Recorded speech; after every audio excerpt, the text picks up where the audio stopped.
When we identify a work of art, we often speak of it as French art, or Greek art, or Roman art, as if the work somehow represented an entire people.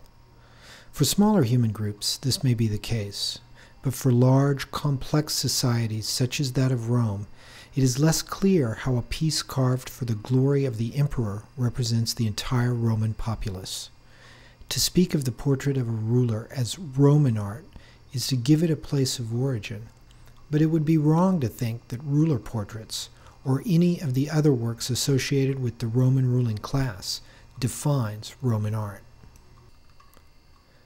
Why isn't the beautifully wrought and historically important art of the Roman ruling class the very definition of Roman art?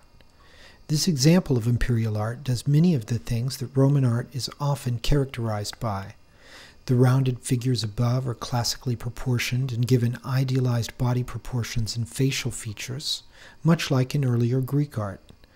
This product of the Roman ruling class is not the sole definition of Roman art, however, because humbler people, the bakers, the tavern keepers, the newly freed slaves, also commissioned art, and that art does not necessarily look like the art of the ruling class.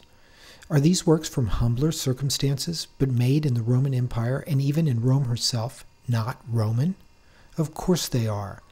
Let us look at one example and try to define just what it is that makes the works of art from the lower stratas of society different from those of the ruling elite.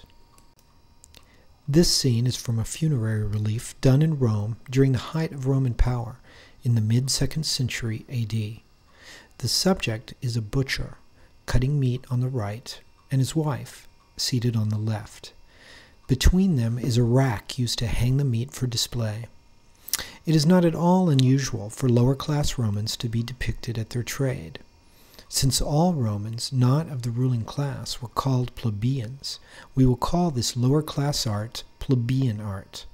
If we look closely at the figure of the butcher, we see his facial features are not in the Greek ideal, his dress is not the toga of the ruling class, and the pose and movement is far from the orator pose or the contrapposto Greek pose that the Roman ruling class often used.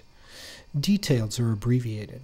For instance, the calf muscle is depicted by a single deep line cut into the interior of the leg.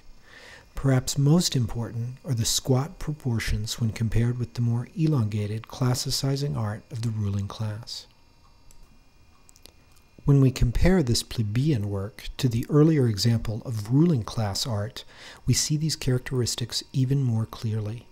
The art of the Roman ruling class often mimics Greek classical ideals with their flawless features and young athletic bodies. Interestingly, however, the more humble plebeian style was also an option even for the art of the ruling class.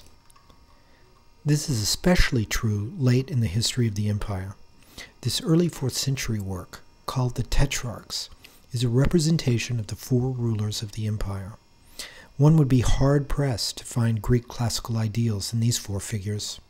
There is no contrapposto, little concern for the niceties of the ideal face, and no concern for classicizing body proportions.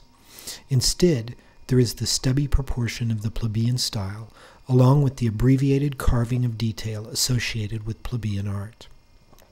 Just a few years later, Constantine will use a variant of plebeian style in his Great Arch, and from Constantine the style is passed to the early imperial Christian artists.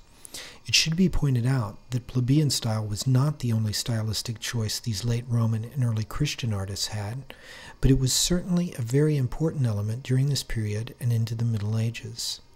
Thus the idea that Roman art is always rulers and classicizing style is not very helpful when we look at the transition from Roman pagan to Roman Christian art, for we would miss an important element of continuity between the art of earlier Romans and that of their Christian descendants.